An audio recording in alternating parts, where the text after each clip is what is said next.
welcome to Happy Times and Places, a positively inclined Doctor Who commentary podcast with, for this episode only, temporary opening and closing titles for patrons only, as I've got COVID and the episode has been recorded, but I can't do these bits on my normal machinery.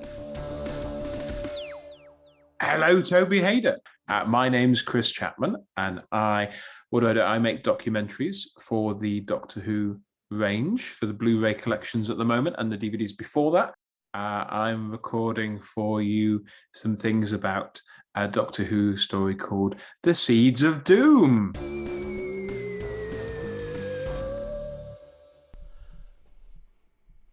Well, hello everybody. Welcome to my. Well, it's not a green cathedral. It's a grey hut. No, it's not quite a hut, but certainly no cathedral. And it's not grey. It's elephant's breath because my house is festooned in farrow and ball. Because I was rather taken. Because we're terribly middle class, and elephant's breath basically means light grey. But it did mean that I then wrote a play for Radio 4 where somebody was doing their house up, and they had, Peacock's Yawn and Angry Hedge. I had quite a lot of fun making up the names. But a name for a paint could be Green Cathedral. I like that. After Harrison Chase's vertiginous abode. Right. Hello, it's Toby Hadoke here. That's Chris Chapman, producer and director extraordinaire of things like Country File, but also important things like Doctor Who DVD extras, including Looking for Peter and the Doctor Who Cookbook Revisited, and Looking for, that one hasn't been announced yet, and The Making of, that one hasn't been announced yet. So there's certainly a couple I know about that are in the can, and I'm in there with them. So I'm sorry. You aren't getting rid of me that easily. Obviously, Chris only has one presenter's phone number on his phone, and so that means you're lumbered with me. But you've come here by choice, so you've only got yourselves to blame as we watch the next instalment of our classic Doctor Who story. Not necessarily a typical Doctor Who story. As I say, there are people who think it's a bit Avengers-y. Some people who say you can't be a proper Doctor Who fan if it's your favourite story. You can be a proper Doctor Who fan however you want. I do jokes about saying, you may think you're a Doctor Who fan, but if you don't know who directed Creature from the Pit, you're just someone with a telly. But that's sort of turning the tables on my own ridiculousness. Whereas if you say, because somebody's taste is different from mine, they're not a proper Doctor Who fan, then I think you're an oaf. I don't care enough. But anyway, it amuses me. So listen, enjoy Doctor Who however you want, and I hope you enjoy The Seeds of Death, like what I do. So, no, The Seeds of Death. You see, I'm not a proper Doctor Who fan. I can't even tell my dooms from my deaths. That'll teach me to settle minor irks that have been prompted by things I've vaguely heard a stranger's written once. Anyway, The Seeds of Doom, episode 3.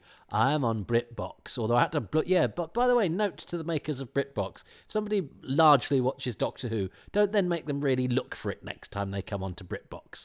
I ain't going to be watching Grange Hill. I'm sorry.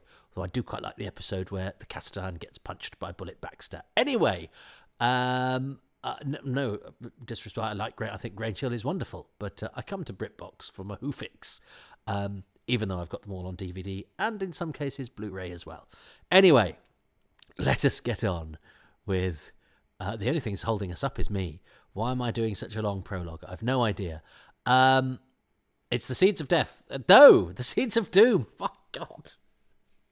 Oh dear, I think obviously my brain has been frozen in the Antarctic or Arctic, and we're gonna press whatever it is you press in, just so we can fail to sync up the episodes in 3, 2, 1, go. Oh, so yes, this is beautiful. And I had this on a Scotch VHS tape after Claws of Axos, and this was the last episode on the tape because you only had 7, and then I would have to swap the tape over, and then it was episodes 4 to 6, and then the Time Warrior. But they were all very good quality.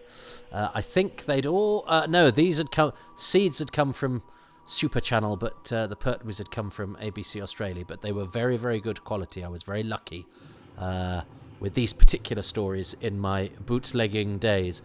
We start with a brilliant model shot. I was sad that is it Richard Conway who does the special effects, whose death went sort of largely unremarked. He was actually just mentioned recently in an article by Sarah Polly, an excellent article about her experiences of working on Baron Munchausen as a youngster, and the danger she felt she'd been put in by Terry Gilliam, and the fact that she worked with Richard Conway on a film many years later, and he sort of came up to her with tears in his eyes and apologised. He comes out of the article very, very well, but I think he does some great work on Doctor Who. I'm worried now that he didn't actually work on this. Dr. Chester, Ian Fairbairn, who was an eccentric fellow. I met him once doing something for Ian Levine, actually. So I chatted to him in Ian Levine's garden, and he was very nice. He was an eccentric fellow. I think he made his own clothes. But he's a good servant to Doctor Who.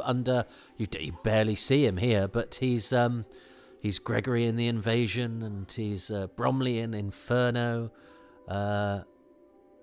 His best part's probably The Invasion, but he's a Douglas Camfield regular. But he was also in Time Slip, wasn't he? He had quite a decent part in Time Slip, and was also one of the voices in Nigel Neal's The Road. Not credited. It was sort of, just a sort of session with the radio, and hung on to the little script asides from that day, which was very useful for me when I was allowed to see them.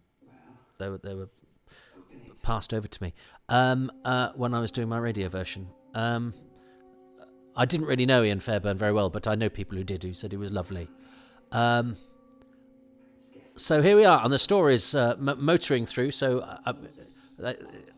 they've got back very quickly, but that's fine. The story rattles along. There's actually no real problem with the pacing of this story. And I love that he's about to say, I might have had 2 pods. Do you know what? When I first saw this, it never occurred to me that Harrison Chase was camp, but he is, isn't he? I never sort of really noticed that Doctor Who was camp. I don't think of it as I know it's a blindness I might have. I think Doctor Who's terribly serious and quite funny, but anyway, let's not get it. I am no expert on camp, as I've probably just blatantly laid out.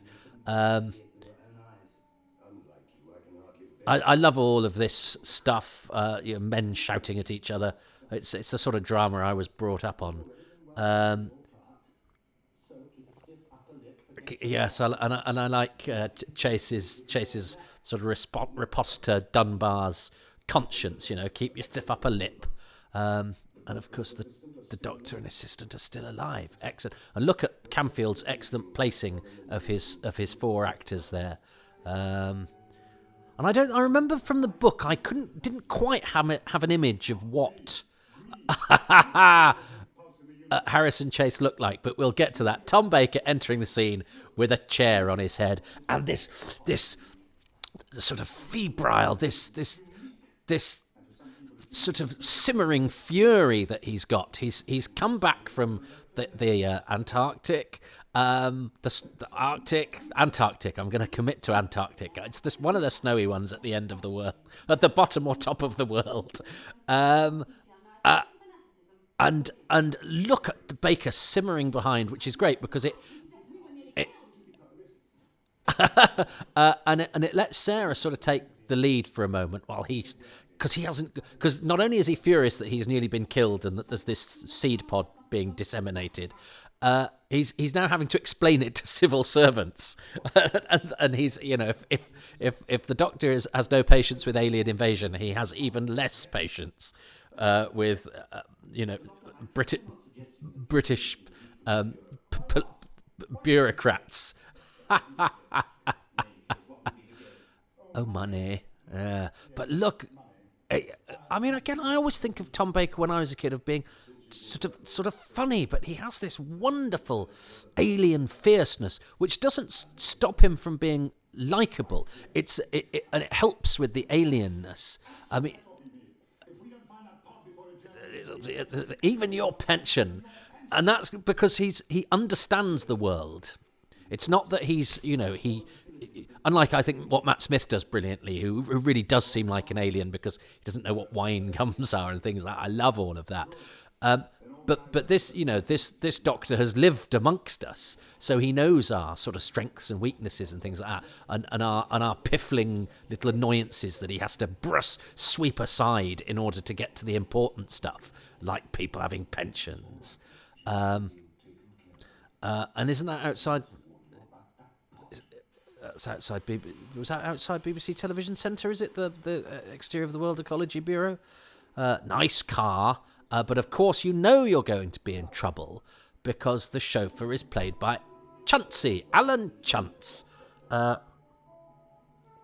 was sad to discover Alan Chance had died just before we did the commentary for Ambassadors of Death, because we wanted a stunt person heavy commentary. And Alan Chance is one of those people that did loads of Doctor Who's, never given an interview. So it's like, oh, great, there's an opportunity to get him. And Steve Bruster, who was the producer, said, I rang the number we had, and the family said he died recently. So that was a shame. He all his stuntman mates say he looks a bit like Charles Aznavour, which is very true. And I think he did play him in a thing, or played a Charles Aznavour lookalike in a thing. But this is great. They've just got this location for this very short sequence, which looks slightly odd, and that profile of Alan Chance there on the against that sort of grey sky is slightly blasted out on his face because it's on videotape, which I think makes it easier to do. And actually Camfield shoots it so well, you can't tell as much as you can on some other Doctor Who's where I think the outside videotape, I know some people like it because it blends better with the studio stuff. I just like the look of film better. But actually Camfield shoots this really well that you don't actually notice. In fact, I was going to go for a second there. Hang on, is this bit film? But it's not. The Common Snake's Head Flatillery picture by Amelia Ducat. He says ducket, doesn't he? Which again is very funny. It's just again finding tiny little bits to just keep it interesting. Amelia Ducat, yeah, there we go. And here she is, and in the book, I think this is all she does, because the book is a sort of truncated version. So I was hugely surprised when she turns up later on. But I'm sure we'll talk about that then. Tom Baker, of course, being charming with an old lady, and Sylvia Coleridge is a delight and one of the few smokers in Classic Who, but she can get away with it. A car boot. The car is immaterial. And it's interesting, isn't it, how they how they're perfectly honest with Miss Ducat. They don't sort of soft soap go, no, we need to know whose car it is because we need to trace something. We'll have to our wallet in there. No. We live in a world where if a chauffeur tries to kill us, we'll tell an old lady. This is very silly, but it's funny. And Tom Baker is so good in this story. Now, this just seems like a joke. He never paid me, but it comes in useful later. And as I say, that I had thought when I first watched this that this was going to be the last I saw of Amelia Ducat, because I'm pretty sure that's all she does in the book. I mean, I haven't read it. I remember, God, I was in Form 5 I remember reading it for the first time. Oh, which must be 40 years ago. My God, where does the time go? Very good work here from Mark Jones. He's got a lovely quality to him, but I've already nominated him, haven't I? I think this is a flawless cast. And oh, well done. Did he just click his fingers in leather gloves? That's hard. The master does it in Terror of the Autons, but he does it on film, where I'm sure you can dub it in later. It's a good job his chauffeur is actually a thug. I mean, it's quite an interesting setup, isn't it? That he's this millionaire plant collector, but he also has a private army who have guns. Are you allowed to do that? Are you allowed to have... And even his driver is somebody who, if required, can knock somebody out. I suppose it could be that it was somebody who stood in. It was a hired thug who... No, because he says it's your chauffeur. Well, okay, why not? Lots of... I mean, there are people who have... sort of fairly handy factotums, don't they? Who can turn themselves to violence if required. Perhaps that's what I need. I need a handy violent factor. What a wonderful chauffeur. He's so violent. Wonderful, wonderful house this, and the grounds or everything. And of course that gate and those walls. It really is now a sort of enclosed world that they're in, but it's one where they've got space to run around and do lots of things outside. So it's a great location. And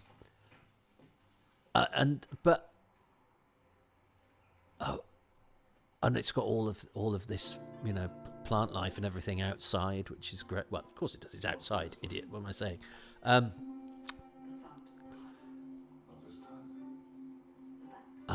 They've got such a great rapport, these two.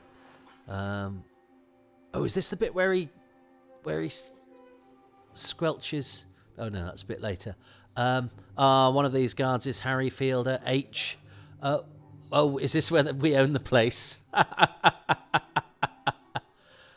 Just why not?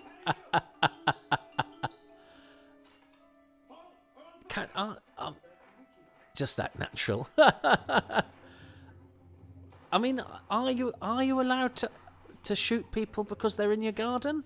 I don't know, but it kind of because the sort of civil servant world is quite well done and well drawn and believable. Although they are doing sort of Michael Barrington's doing sort of stuffy civil servant acting, but that's what you want really.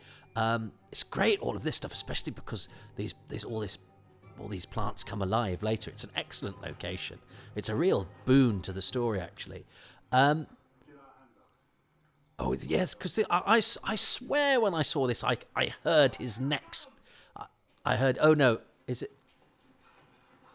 I heard his neck squelch. There's a bit in a minute, isn't there, where he twists.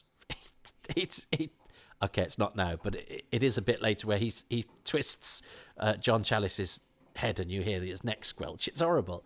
So there's Harry H. Fielder at the door and Pat Gorman, the two mightiest of all the Doctor Who supporting artists. Both sadly no longer with us. I had the pleasure of meeting H. Is that Pat? But that's definitely H. With the footballer's perm and these two gentlemen.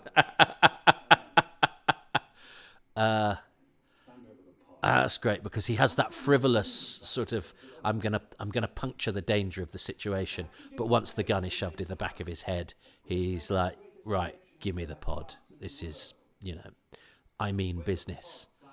And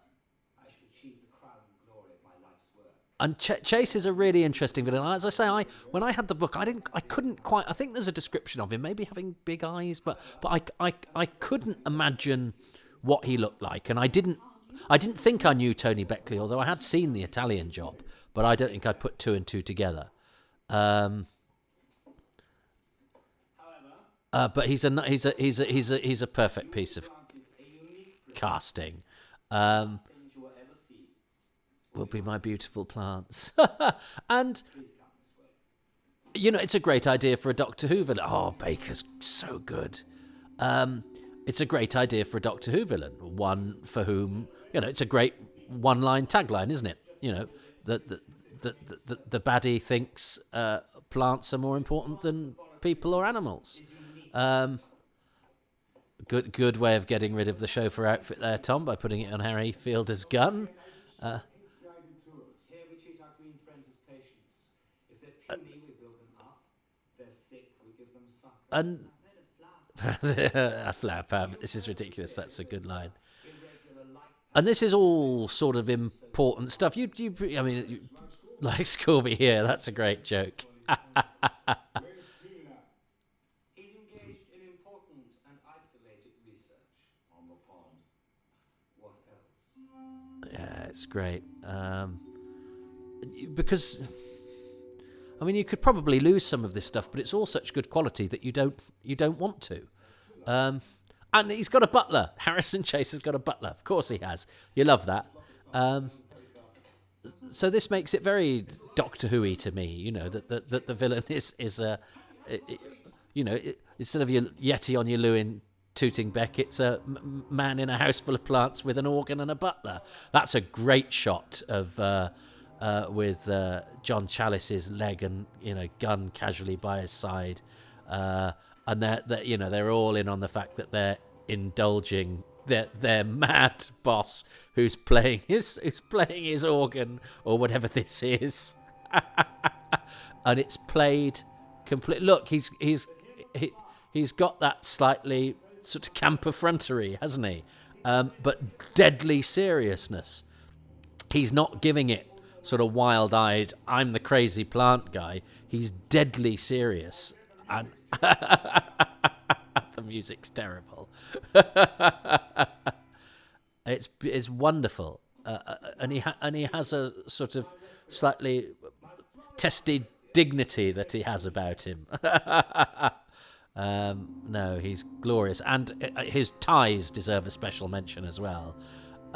And Elizabeth Sladen's look on her face, going, "This bloke is absolutely batty."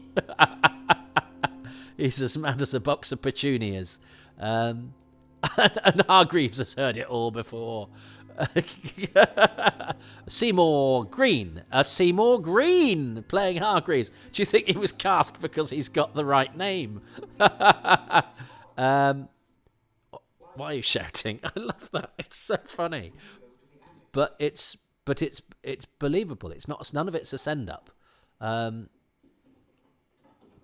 But yes, I really like Tony Beckley because Chase is mad as a hatter, but he is camp, but he doesn't camp it up. It's not a Batman sort of performance. He's I don't know. I'm not explaining it correctly, but because it is slightly larger than life and it is a bit camp, and yet it's totally committed. It's not a send up at all. It's got a focused psychoticness about it that's rather beautiful. Oh, this is where he squelches. He squelches John Chalice's neck. This is brilliant, Doctor. Duck out of the way. That's well done, Sarah. Kick the gun. That's all very well done. Oh, but that's horrible. Loud snap, it says in the subtitles. Oh, squelch, squelch, squelch. I think you could probably kill somebody doing that. So I'm not sure I approve. But I remember when I first saw it, wow, this is... Because I was a kid when I saw this, I was 14, 15. Wow, this is Doctor Who as it should be. And the sun's breaking through. Look at them. You've got 2p. 2p seemed cheap for a phone call when I watched this when I was however old I was. Inflation, you see. It's definitely Harry and Pat there. Although the studio stuff was done at a totally different point, but excellent guard continuity. So this is... we are straight into it, aren't we? We've got back from the Antarctic, and now they're sort of, they're in the thick of Harrison Chase's place. There wasn't too much time wasted Spread out, you idiots. Working out who Harrison Chase was or anything like that. Does mean there's a bit of sort of capture escape in this, but it's all so well done. Douglas Camfield really knows how to keep the pace going and keep the tone of everything so spot on. And yes, I suppose, the mad plant man and the batty old lady and the butler is sort of reminiscent of the Avengers. I'm not a huge... I've seen plenty of Avengers, but not to the extent that I can identify, particular episodes. I mean, I know Andre Morelli's in Death at Bargain Prices, which also has John Cater from the War Machines in it. I know there's one where Bernard Cribbins says that his group of knitters are knitting a bungalow, which I just remember thinking is terribly funny. Godfrey Quigley's in the first episode. Harold Chorley is a temporary Avenger with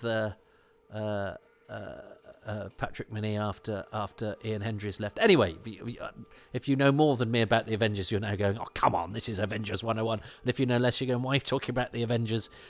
Oh, yes, I'm talking about the proper Avengers, by the way. The bowler-hatted ones, not the spandex ones. Sorry, modern young people. But why am I talking about the Avengers? Because, yes, I can see why people might say that Robert Banks Stewart is a bit unfamiliar with Doctor Who and has written something that's a bit more Avengers-y. But I don't mind that. And the presence of Camfield... and again, you're a dead little girl. It's just that slight nastiness in the dialogue and in to give us a small character. David Masterman as the guard leader here. He's apparently still enjoying acting abroad wherever he is now, Greece or Spain or somewhere. I've never had the pleasure, but I was asking after him recently and going, did anybody ever find him? Because he's never been interviewed. But yeah, still about. Didn't do any other Doctor Who's or anything. And Harry Fielder lurking behind him there is a much more recognisable Doctor Who face. I see, and grabbing her face, you see, it's quite vicious, and I don't remember the Avengers having that kind of. So it's sort of like the Sweeney and the Avengers have had a baby, but that's been adopted by Doctor Who. That's what the Seeds of Doom is. And this must be a very tiny set because it's hardly used, is it? I wonder if it's even something redressed. But Tom Baker's Doctor is so capable. He charges about and he gets in the right position and he's physical, he's capable. You could imagine him climbing a wall with no problem. But yeah, so I understand. I know some people who consider this sort of to be not proper Doctor Who. But I mean, I can see where you may think it's atypical, but in lots of other areas, it's completely typical and done slightly better. So I'm afraid I don't make those connections, or I don't care to make those connections as strongly because I think it sits perfectly well within Doctor Who. It's got believable villains, a slightly arch villain with a mad scheme, a brilliant monster idea, brilliant dynamic between the Doctor and his companion, who I think are wonderful in this, and this cliffhanger. I must know what happens when the crinoid touches human flesh. I just adore. And you kind of know, presumably, the Doctor's going to jump in, but it doesn't matter because it's done so well. Oh, and I'm so pleased that these credits aren't going to shrink like they did on my original copy, which always made me sad. Always at about this point, they shrunk into the middle of Super Channel, and you could still read them because, of course, they go at a reasonable speed and are in big letters. So everything was better back then, even when it was bad. Ian Fairbairn, he was a nice fella. And the mighty Graham Harper, production assistant. It was Richard Conway. I was right. Thank goodness. I don't have to do an I think you'll find. Roger Murray Leach, excellent. See, yeah, Holmes, Murray Leach, Hinchcliffe, Camfield. I mean, you can't say that's not typical Doctor Who. That's typical of this era. That's a lineup to conjure, and music by Dudley Simpson as well. It's glorious. I love this. I think it's great. I mean, not an awful. I found myself not having an awful lot to say during much of that. I mean, by my own standards, but I thoroughly enjoyed that. And again, it just reminds me of sitting in front of an open fire, with darkness outside, a bit cold and snowy, basking in the heat of a crackling, burning fire, the atmosphere, and just. And thinking, how exciting and how tense and how grown up, and how funny the Doctor is, but also how dark and dangerous he is, and quite fierce, splenetic the word. But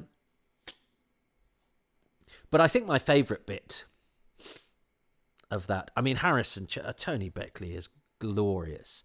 But I mean, I could just go through these episodes. I did Mark Jones last week. I could do Tony Beckley this week. I could do Kenneth Gilbert next week. I could do John Challis the week after. I mean, it is also Sylvia Coleridge. It is such a good cast. Do I choose Harrison Chase now because I think Chris will? No, I think I'm going to choose I do like the scene. With the mad music. Simply because I think Tony Beckley judges it so right. He could play it for laughs, and he doesn't. He plays it for real, but bonkers real. I'm gonna go for the cliffhanger. I love that line. I must know what happens when the crinoid touches human flesh. It's a gorgeous line. It's a Doctor Who cliffhanger line to die for. But everything, the way that Keeler goes, oh no, and he says, I'll strap her down. The Doctor looking from above. Sarah Elizabeth Sladen's brilliant reaction. Oh, isn't she great? Isn't she pitch perfect? Just adding every little nuance that she needs to, but it's not overacted. She's just doing that thing that good actors do, that you don't need to do as much today with modern editing and the fact that you can sort of choose reaction shots from elsewhere and plop them in, and that happens all the time. But here, when it's, essentially played through as one take, and it's vision mixed rather than, done in the cutting room, you need actors to just, pepper the scenes with little bits of humanity or little differences in dynamic and drive, and she's so good at that. But it's that cliffhanger. I wonder if I've probably shut down my computer since in fact I know I have, because and this is where we get to the interesting stuff, my battery was turning off, but I still had 30% of battery, so I had to take it to the Apple people, and they had to mend it, which they did very well. So now I just have to find Chris. So Chris Chapman, has he chosen the cliffhanger for episode 3, which is what I have chosen? So episode 3, as you all know, shifts the action back to England, and it almost becomes a different genre of story. Really, part of me wishes I could have another episode in the ice base, and one less episode back in England, because I love the ice stuff so much. But episode 3 is the transitional episode where there's a lot of, the Doctor and Sarah survive. They're helicoptered back. And they are at one point kidnapped by a chauffeur who Tom beats up. There's quite a lot of kind of undoctory kind of punching people moments. I think this is the episode with the snapping neck as well, from Tom, which in fairness, Pertwee was beating people up for years before this. So I know people sometimes dismiss the story because he's not acting in a particularly doctory way. I think apart from the violence, he's incredibly doctory, and and I'd argue the violence is there to protect his best friend. So I don't think it's needless. I don't think it's silly or anything. But in terms of my favourite bit from episode 3, I think I might distill it down to a line, actually. And I mean, what this episode does very well is it more establishes, I think, Harrison Chase and what he's after. It obviously has Amelia Duckett, in the long line of kind of cuddly old Doctor Who ladies with steel, elderly lady with a steely personality. I can imagine you might go for Duckett. I think you might go for Duckett, and I love Duckett, but I probably don't love her as much as some people, and so I will go for a singular line that I used as archive in when we did our Sarah Jane Liz Sladen tribute for the Blu-ray range, which is the Doctor saying, "Have you met Miss Smith? She's my best friend." So there's a common theme in my Love of Seeds of Doom. Maybe it's that connection between the two of them. But have you met Miss Smith? She's my best friend. Big pearly white grin. Doing that in the face of your enemy is one of the things I love. I love the best of that. I forgot to mention something in episode 2. The other amazing thing in episode 2 is the bit when Scorby says "turn around" and the Doctor goes 360. And I love that bit. Anyway, episode 3. Have you met Miss Smith? She's my best friend. That is my favourite bit. You've also got lovely bits of business, like the bit when they're sneaking around the stately home, and Tom does a kind of just act naturally and then sprints off, leaving Sarah in his dust, which I really like. And Chase gets his wonderful. I mean, number 2 in episode 3 for me would be when Chase does his proper organ. I could play all day in my green cathedral kind of bit, and that wonderfully mad orchestral symphony that he plays to his plants. That's a proper. I know that's quite an Avengers kind of moment, but I do love that as well. And Tony Beckley is great fun. Some people say the best classic series, Human Villain, and I think they might have a point. Chris brings up a lot of things there. Yes, the mention of episode 2's turnaround. He does the 360 facing this way. I love that whole scene. Wolfgang Amadeus Mozart had perfect pitch, but that was episode 2. Episode 3, that's the problem with this format. I was gassing on when the Doctor said, "This is Miss Smith, she's my best friend." I love the simplicity of that. I love how that explains the Doctor's relationship with Sarah. I think it's so beautiful and concise, but told in a way that children completely understand as well. But it's so charming.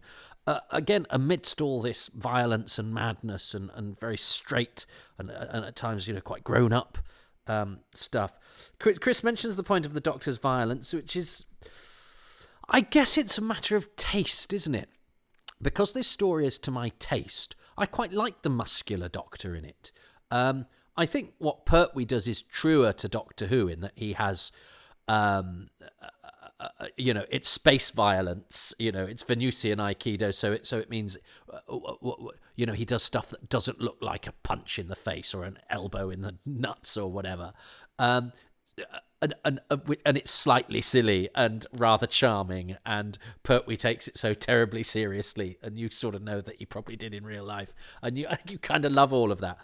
But I quite like the sort of gutsy Tom, because Tom Baker is so big, and I like him in Deadly Assassin for that, when he's tussling with when he's tearing his trouser leg open and injecting him. It's Bernard Horsfall that injects himself, but whereas he ties up a wound, doesn't he? And falling out of a tree, and he's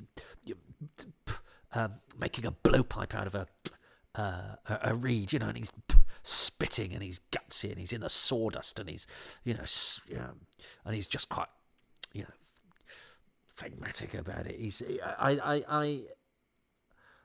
I think because Tom Baker does it so well, and because he's so naturally eccentric the rest of the time, it's kind of an ever-present counterpoint to that. But I totally respect the opinion of people who say, but I don't expect my Doctor to. I mean, I was talking about the location, wasn't I? And about the particular stuntman it was. when Tom Baker smacks a bloke in the face. And yeah, I mean, I did mention the worry about the neck squelch. So yeah, I completely respect anybody that might go, this is a little bit violent for me. It's a little bit knuckle crunchy for me. But I think because I love everything else about the story and because it fits with the tone of this particular story, I kind of accept it. Would I in a story I like less? I probably wouldn't. I mean, I'm the first to hold my hands up and go, I'm a massive hypocrite in terms of what my taste is and what I allow performers I like to get away with or writers I like to get away with or whatever. Yeah, all right. So I am. I think I think we'd all be more honest if we admitted to the fact that we all sort of are. And I'm not in a court of law. I don't have to be consistent. I like what I like. I'm just trying to rationalise it here because otherwise I'd just say I like it and it would be a short podcast. And I think. And I mean, I was slightly annoyed with myself as we started this because I was, settling a petty internet score. I wasn't really, because nobody said to me, you're not a proper Doctor Who fan if you like the Seeds of Doom. I've just got a vague inkling that I picked it up somewhere. And it's different from somebody saying, I don't like the Seeds of Doom. I think that's fine. I think I bristle at the idea that anybody in a sort of position of I think if you're writing something, or if you're broadcasting and you go, my position, my personal taste on this, which is all this is, no matter how we try and rationalise it, and of course I'll try and give evidence as to why I think a story is better than another, but to then conclude my case and go, and if you disagree and prefer a different Doctor Who story to the ones I prefer, you have failed to qualify you have not won your Doctor Who fan badge. I have no patience for that at all because there's no elite when it comes to Doctor Who and understanding Doctor Who, because it's such a personal thing and our understanding is based on so many different stimuli. I think I was in the right place to read. I remember at school, school was such a daunting place and I had to find comfort in the target books, and I remember particularly enjoying this one at a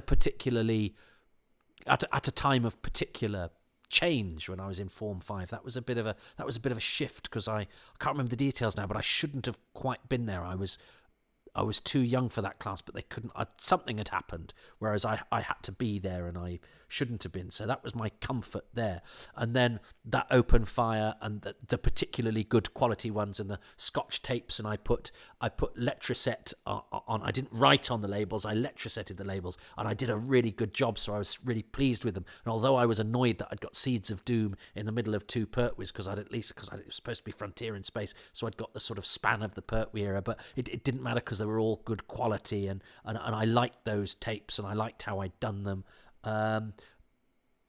And they were all three stories, Claws of Axos, Seeds of Doom, Time Warrior, that actually were pretty close to what I'd expected and hoped, compared to some which had been crushing disappointments based on my imaginations from the Target novels. So there's all sorts of different things that are particular and bespoke to me. I completely understand that makes me respond so well to the story. I also think it's excellent quality. I think the acting is superb. I think the writing is superb. I think the direction is superb. I'm a big fan of the Hinchcliffe Holmes era and the quality of the productions and the rigorousness of the productions and the muscularity of the storytelling and the tone of the productions. But I can equally understand why people who love the sort of slightly arch frivolity of season 17 or the more sort of comic booky zaniness of the McCoy era, or the slightly the weird esoteric 60s stuff. I understand why other stuff is to different people's tastes. So I would never I think I'm fairly easygoing, I think. Am I? I don't know. No. I'm trying to justify why I started this in such a sort of because it doesn't bother. It shouldn't matter to people. People can do what they like, and I've got no right to criticize or claim superiority. But I think it's just that I've got a whiff somewhere of there being a suggestion that if you like The Seeds of Doom, you're not a proper Doctor Who fan, which I think is just such a ludicrous thing to say and such a lofty position to take. And I would never dream of doing such a thing, and I don't have much patience for people who do.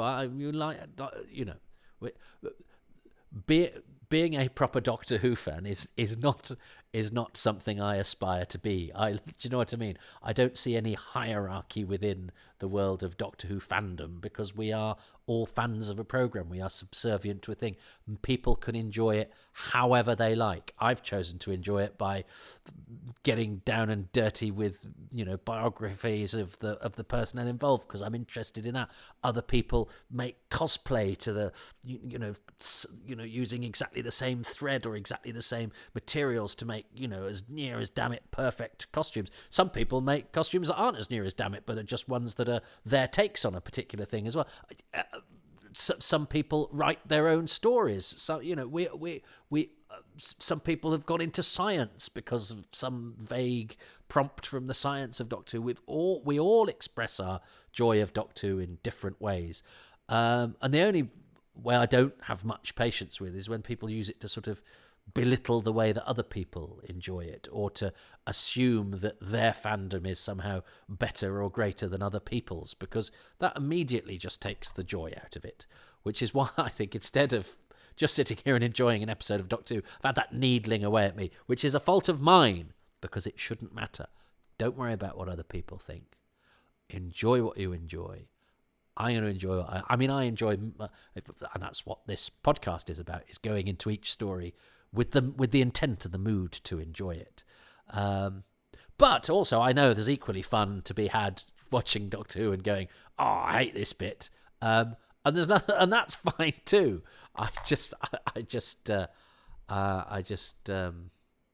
I'm recording this just after Paul McCartney has played Glastonbury, and The Guardian have given it 4 stars. And, the Nation has sort of gone, "This guy's amazing. This is brilliant. I mean, this is everything that we could have possibly wanted." Oh, yeah. And of course, there's the odd person going, "Oh, I wish he'd sung that song." And that just makes you, oh, God. But The Guardian did such a Guardian thing and went, 4 stars. And you go, yeah, because you're going to have just one little niggle, aren't you, The Guardian? And I think a few years ago that would have really annoyed me, but now I would just go, of course you knocked a star off. Of course you did.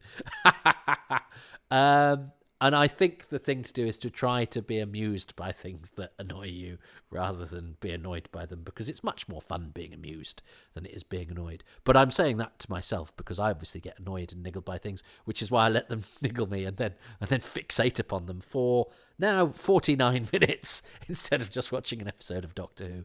Oh, well, this is what this is. You take me as you find me in the mood I'm in, responding to the stimuli I am given. And the stimuli, and this is what happened when episode 3 of The Seeds of Doom touched Toby Hadoke's flesh.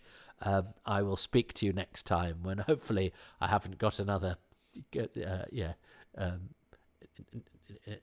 niggling little annoyance to exorcise, which I always think is going to be, now I'm glad I've got that off my chest. And then you actually go, I didn't need to get that off my chest. It's so trivial, it doesn't really matter. But maybe that was part of the process. I actually had a good out there. I ended it on the cliffhanger line and then added more at the end because I'm bad. Anyway, I like The Seeds of Doom and everyone in it. And if you don't, well, then you're very, very green. There we go. That'll do. Thanks very much for listening to Happy Times and Places, which is presented by me, Toby Hadoke, and my special guest, Chris Chapman.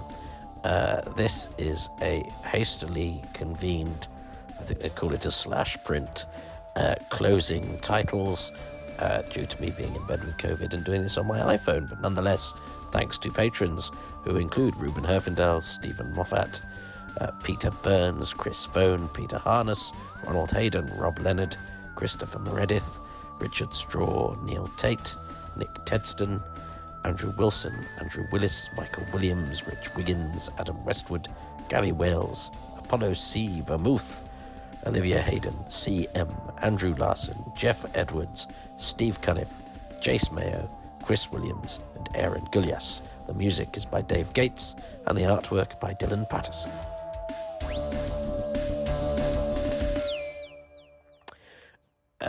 Yes, so I don't need to do all the guff about becoming a patron. I'm just, this was all ready on my edit to go. I just needed to record, the closing titles, which I can't do in my recording studio, but I need to have something out for you this week. So I've done this with temporary titles that won't be present when this is released officially in 6 months' time. But I think you get the gist of what they sound like and can probably live with these. I do hope so. So I'm going to keep stuff coming out, but it's not going to probably all be of broadcast quality. But I should still be able to chuck stuff out for you on a regular basis and then get back up to speed once I'm allowed to start recording again. But that might not be for 10 days or so before I'm allowed back in the studio, which is in the communal area of our house. And so I can't do that because I need to quarantine from Shez. So thanks. So sorry that the Seeds of Doom has ended on that cliffhanger, and I will not be able to watch any of the rest of it until the other side of COVID. So, well, that's something to look forward to, isn't it, when life returns to normal? But yes, from COVID Towers in the spare room of Hadoke, the Hadoke abode, wishing you all very well. And thanks for putting up with these temporary bits of voiceover. Ta-ta.